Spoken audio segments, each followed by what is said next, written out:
of the things that we have seen is, I'll give a quick example of DRC, for example.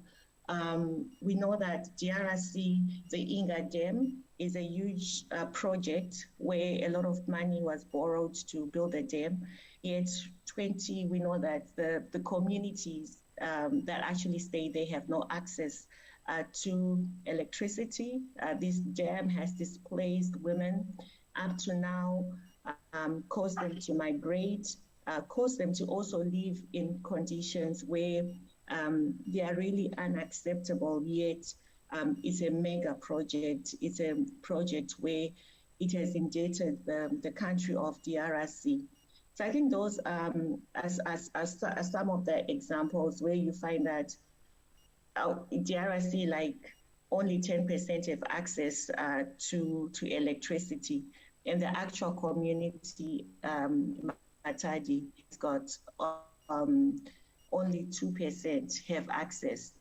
Currently, I'm actually speaking from Zimbabwe, where we are working with the community in Binga, and they were displaced during colonial times to build the biggest hydroelectric dam for Zimbabwe for electricity, the Kariba Dam. But you find that the communities in Binga who were displaced more than 40, 50 years ago still do not have electricity. They are still living in rural conditions.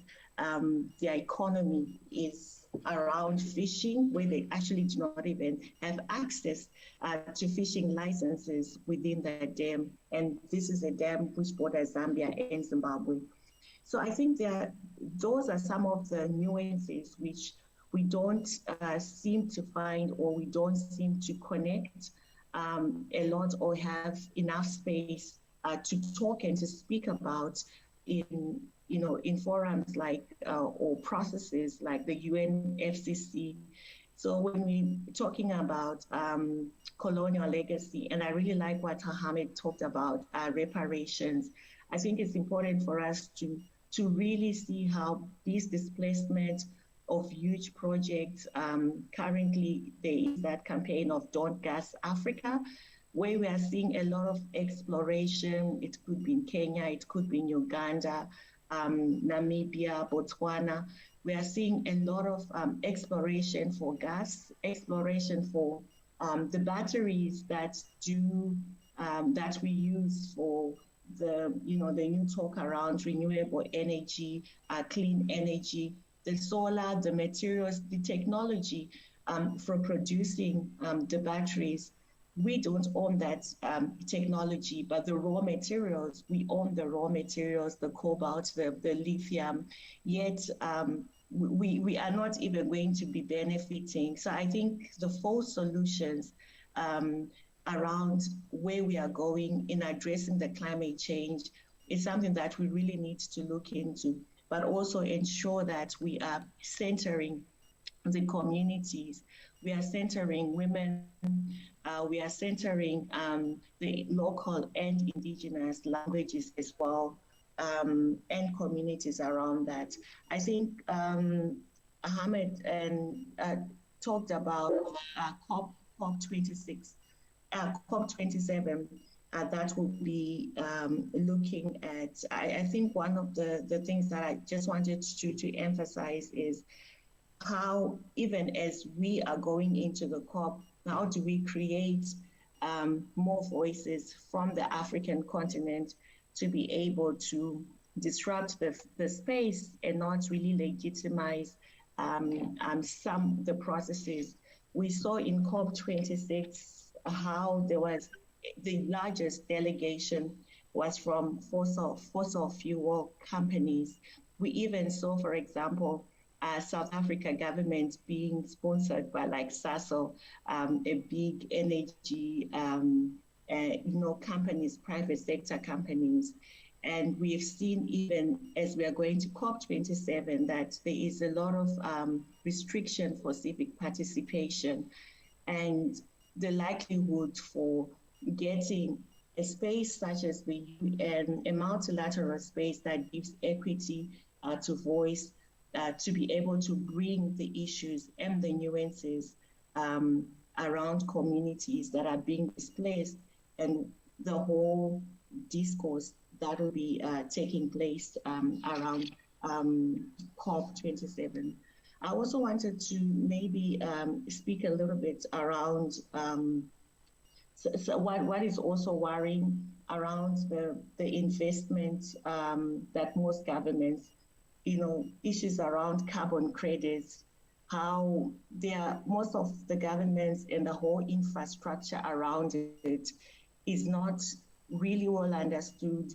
It's not designed on the continent, probably in the Silicon Valley, and how it's almost like a form of illicit financial flows, looking at who really benefits from some of those who really is benefiting from some of those carbon credits, how they're calculated, but how they're also pushing investment into social and public services where we know most of the women are located. That is where most women farmers, in terms of the public services, in terms of the agro economy, are also present, and how that, that discourse is not also capturing that. I think maybe just to end, I think we really need to ensure that there is actual participation and that we are not siloing issues. I mean, when you look at the whole interconnectedness around the climate issues, how they affect issues around water and sanitation, they affect sexual reproductive health and rights. It's a trade issue. Women are centered to trade. The same countries that were pushing and blocking TRIPS waivers for HIV and AIDS are the same ones who were blocking for COVID treatment. They are the same ones who are also not allowing free trade or recognizing the inequalities. So I think when we really talk about the link and the nexus between climate and between economic justice, between debt, I think it's important for us really not to silo how connectedness the struggles are, but I think most importantly how women are really centered into that. And the key issue is around issues of care and unpaid care work and unpaid labor, which results from the displacement. If there is a climate crisis, it is the women who are displaced. It is the women who are at the forefront in providing care, in providing labor. But yet, even when it comes to supporting them, or even supporting like reparations, like Ahmed mentioned, most of the times, if the data being collected does not recognize female-headed household, we see women being invisible and not even benefiting from it would be the damage and loss that is then provided.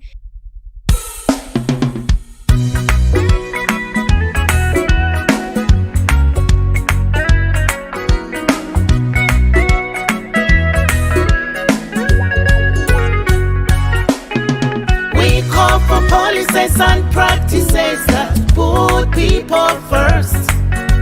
We call for policies and practices that put people first. You and I are the people who hold our governments to account.